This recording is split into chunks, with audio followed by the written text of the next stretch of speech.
नमस्कार दोस्तों, English standard 6 semester 2 unit 2 a ship can walk આપણે કરીએ છીએ. તેનો આ ત્રીજો વિડીયો છે. આપણે 1 થી 5 એક્ટિવિટીઝ પૂરી કરી છે. તેમાં ઘણી બધી સરસ મજાની વાતો આપણે જોઈ. શિપ ઓફ ડેઝર્ટ એક રસપ્રદ સ્ટોરી આપણે જોઈ. લાયન અને કેમલ શું વાતો કરે છે તે જોયું અને બંનેની ખાસિયતો જોઈ. આજે આપણે અલગ અલગ વ્યવસાયકારોને લગતી કામગીરી કરવાની છે. એક્ટિવિટી 6 થી આપણે શરૂ કરીએ.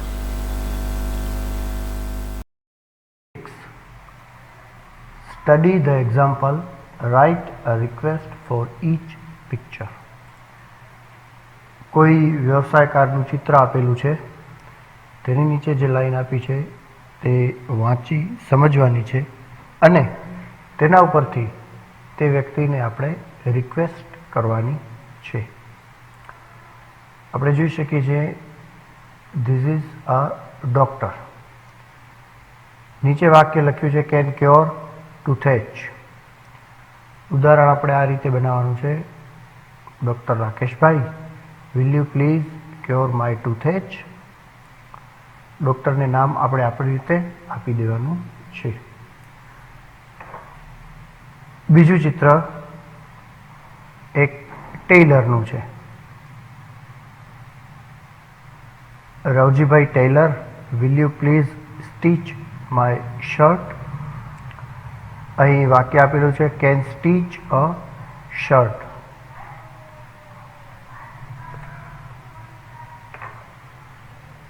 ત્યાર પછીનું ઉદાહરણ છે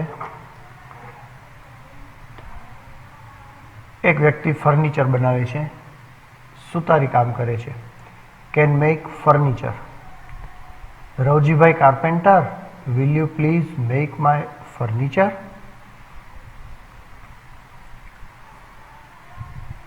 આ ચિત્રમાં એક વ્યક્તિ ઇલેક્ટ્રિક આઇટમ રિપેર કરે છે. એ રેડિયો પડ્યો છે, એ બીજું કંઈક પડ્યું છે, આ સ્પીકર્સ છે, તે બધાનું રિપેરિંગ કામ કરે છે. Can repair electric items. રૂપેશભાઈ electrician, will you please repair my electric item. ત્યાર પછી આગળ જોઈએ. અહીં ચિત્રમાં એક વ્યક્તિ છે તે દિવાલ બનાવી રહી છે. Can build walls. Rajubhai Mason, will you please build my walls. આ ચિત્ર ખૂબ જ આપણને રોજબરોજના જીવનમાં પણ દેખાતું હોય તે પ્રકારનું છે. બંને ચિત્રો એવા છે. અહીં એક વ્યક્તિ સામેવાળા વ્યક્તિના વાળ કાપે છે. Can cut hair. Raghubhai barber, will you please cut my hair. તો તૈયાર થઈ જાઓ એક્ટિવિટી 7 માટે. તેમાં આપણે અલગ અલગ વસ્તુઓ વિશે લખવાનું છે. 7 તરફ જઈએ આપણે. Work in groups. Here is a list of things. Write about them. Here is an example. અહીં કેટલીક વસ્તુઓના નામ આપ્યા છે, બરોબર. તે વસ્તુઓ વિશે આપણે 3-4 વાક્ય લખવાના છે. પહેલું છે a brick. It is red. It is heavy. I can build a wall with it. I can break a coconut with it, but I cannot eat it. આપણને ખ્યાલ છે બ્રિક એટલે કે ઈંટ. તો તેના વિશેના આ વાક્ય થયા. તે જ પ્રમાણે a nail, a cup, a CD, a glass, a comb, a thread and a hammer. તેના વિશે આપણે લખવાનું છે. અ નેઇલ. સામાન્ય રીતે આપણે નેઇલ એટલે નખ સમજીએ છીએ, પણ તેનો બીજો અર્થ ખીલી પણ થાય છે. It is sharp, made of iron. I can hang anything on it. I can fix it in the wall, but I cannot eat it. અહીં જે ત્રણ ચાર વાક્ય મેં લખેલા છે તે જ તમારે લખવા તેવું જરૂરી નથી. આ તમને એક ગાઈડન્સ છે, હિન્ટ છે કે આ રીતે તમે વાક્ય બનાવી શકો. બીજું છે a cup. A cup. It is made of glass or ceramics. I can drink tea, coffee, milk in it, but I cannot eat it. ત્રીજું છે a CD. CD આપણે જાણીએ છીએ કે તે ઘણા બધા ઉપયોગમાં આવે છે અને અત્યારના યુગમાં ઘણું બધું કામ CD થી થતું હોય છે. It is made of unbreakable plastic. I can store information on it, but I cannot eat it. ચોથું છે a glass. સાવ સહેલું. It is made of metal. I can drink water, milk, etc. in it, but I cannot eat it. Fifth one is a comb. This is a comb. It is made of plastic. I can use it to comb my hair, but I cannot eat it. Sixth one is a thread. This is a thread. It is made of cotton. I can use it to make cloth, but I cannot eat it. સાતમું છે a hammer. This is a hammer.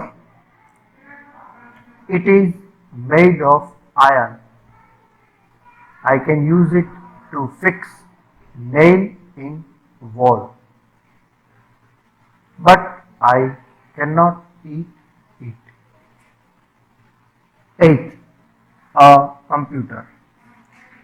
This is a computer. It is made from plastic. It stores information.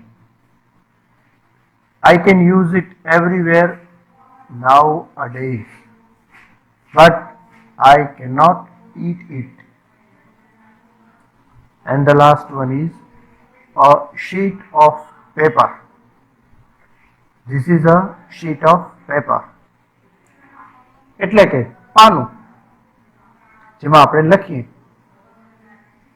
It is made from bamboo tree. I can use it to write, even preserve, but I cannot eat it.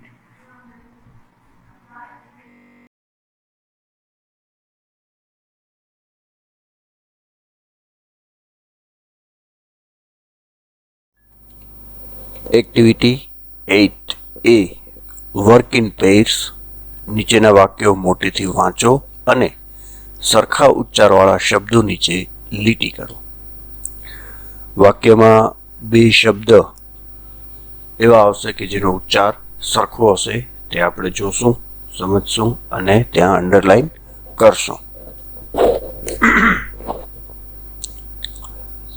એક, I am Madhav. My left eye is weak. I. Second, do you know Punjabi Mehul? Mehul says, no, I don't. No. Third, go buy a car, Suresh. Thank you, Smita. Goodbye. Go buy a car. Goodbye. Bye. Fourth, our principal was at the school for an hour. Hour, hour. પાંચમું વાક્ય છે, 8 friends ate all the apples. 8 friends ate all the apples. 8. Sixth, we are at Somnath temple. We can see the sea from here. See. 7th, I ate 2 kachoris.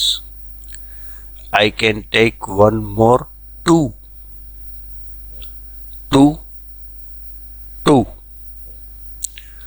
8, come here. Can you hear the call of cuckoo? Here. 9th, this is a strong knot. I cannot untie it. Knot.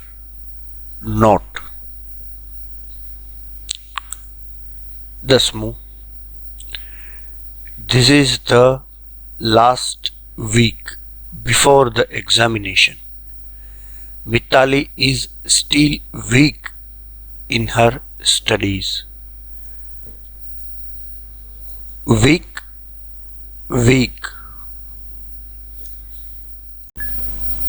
Activity 8A માં આપણે સરખા ઉચ્ચારવાળા શબ્દો નીચે line કરી છે.